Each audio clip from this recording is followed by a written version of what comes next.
¿Sí? De eso es que tratan.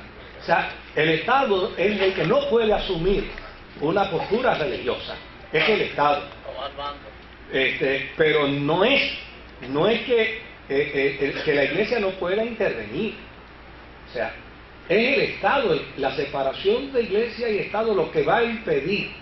Es el Estado. ¿Por qué? Porque la nación norteamericana viene de su dolorosa experiencia. ¿De dónde? De Inglaterra. De Inglaterra, donde el Estado, obviamente, el Estado fue el que creó la religión en Inglaterra. Y era la religión del Estado. Y entonces quien no estaba de acuerdo, entonces cuando se viene para acá, se establece la separación de Iglesia y Estado, persiguiendo mera y sencillamente que el Estado sea cuidadoso, que no forme una religión. Pero si usted lee la vida de los primeros presidentes, es más, de los que establecieron esa constitución, mire, en la Casa Blanca se celebraban cultos de oración y de sanidad divina. ¿Ok? Allí era donde se celebraban los cultos. Sí. Y había una experiencia de fe sólida dentro de la vida de la Casa Blanca. Entonces, claro, lo que pasa es que en algún momento dado la Iglesia perdió el vigor, perdió la fuerza. Y ahora, pues hay que trabajar contra ese tipo de proceso y contra ese tipo de situación. Así que, para Jeremías, un gobierno ausente del propósito y de la voluntad de Dios, él dice, está abocado al fracaso. Porque, ¿qué es lo que en política, qué es lo que postula Jeremías es importante para Dios? Desde luego, no es que aparezca dentro de una ley que se diga en nombre del Señor Dios Todopoderoso nosotros establecemos la ley tal, en la sección tal, para que diga, y al final ponga un amén. Eso no es lo que se pretende, bajo ninguna circunstancia. Pero que todo lo que establezca la ley tenga los elementos necesarios y pertinentes para afirmar lo que está en el corazón de Dios, lo que está en la voluntad y en el propósito divino.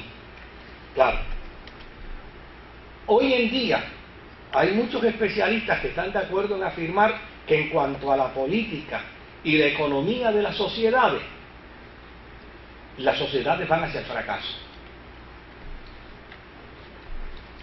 Desde luego, esta gente no le da una explicación religiosa al problema. No le dan una... Usted le pregunta a la gente que están observando el proceso político y económico de la sociedad del presente, y la mayoría de ellos dicen, mire, esto va camino al fracaso. Claro, no hay un lenguaje religioso en ello, pero hay un reconocimiento de que algo anda mal. Entonces, ¿qué es lo que debe hacer la Iglesia para dar una respuesta? Decir lo que los políticos dicen, no somos políticas. Decir lo que los economistas dicen, no somos economistas. Decir lo que los sociólogos dicen, no somos sociólogos. Lo que dicen los especialistas de la conducta humana, no lo somos. Pero eso quiere decir que la Iglesia no tenga un discurso. Sí lo tiene, Jeremías lo tuvo. Cuando Jeremías se percató que el problema político y económico de Judá iba a llevar a Judá al fracaso, ¿sabe qué dijo? Paraos en los caminos y preguntad por la senda antigua. ¿Qué está diciendo? Párense por los caminos y procuren por la ley del pacto, donde Dios le está diciendo a Israel, si ustedes siguen mis instrucciones. ¿Y cuáles son las instrucciones de Dios? Las instrucciones de Dios siempre van a estar en pro del otro. Porque una ley injusta es un pecado contra Dios. Una ley abusiva es un pecado contra Dios. Una ley atropellante es un pecado contra Dios. Entonces, el profeta no va a responder desde el punto de vista político, ni va a responder desde el punto de vista sociológico, ni va a responder desde el punto de vista del economista, pero sí tiene un discurso para dar, y lo da. Le dice, procuren por la senda antigua, procuren por el caminito viejo, el caminito del pacto. Y yo les aseguro que tendrán descanso para vuestras almas. Porque cuando ustedes empiecen a hacer leyes justas, el pueblo va a empezar ¿a qué? A responder. Oiga, en una sociedad donde la justicia no es parte de la política gubernamental, pues no podemos esperar que el pueblo se comporte de manera justa. Yo todavía me ando preguntando después de un año en Haití, ¿dónde están los millones de dólares que se recogieron? ¿Ah? Y, bueno, están en promesa. Bueno, realmente esa es una buena alegación, pero mucho dinero no llegó en promesa, mucho dinero llegó, mucha comida llegó, mucha ropa llegó, y mucho dinero llegó, claro que sí, pero ¿qué pasa? ¿Dónde está? ¿Qué se hizo? O sea, lo vemos en otros lugares, donde hay un mercado negro, un mercado oculto, un mercado subterráneo, y que llama y sencillamente las cosas llegan como donativos y después se venden. Fondos Unidos pasó con eso, con Fondos Unidos. Sí. Que de $1 llegaban 2 centavos al final. Sí. ¿Cuántos se quedaban en el camino? No se quedan en el camino. Hay entidades, mire, a veces uno es doloroso, pero entidades disque sin fines de lucro, pero cuando usted va a auscultar el salario del presidente de la entidad sin fines de lucro, se gana 150,000 pesos al año. Pues, oye, lo que...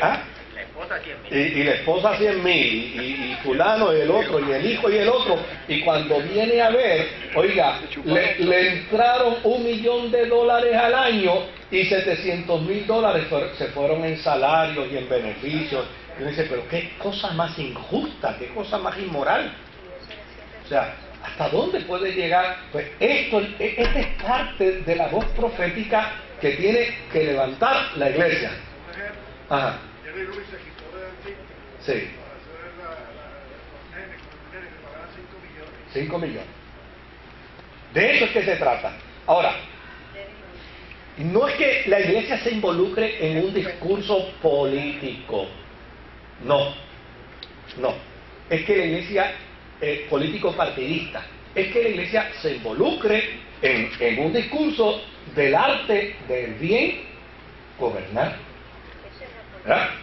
Ahora, fíjese, cuando uno mira el panorama del profeta, a mí me gustaría leerle ahorita una carta de Ratzinger sobre cristianismo y política, este famoso teólogo católico que por poco se convierte en papa.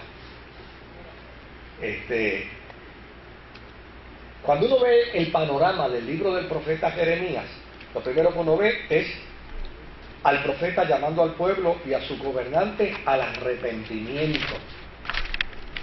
¿Y por qué hay que arrepentirse? Porque hay cosas que están malas. Entonces, ese es el primer paso. Arrepentirse.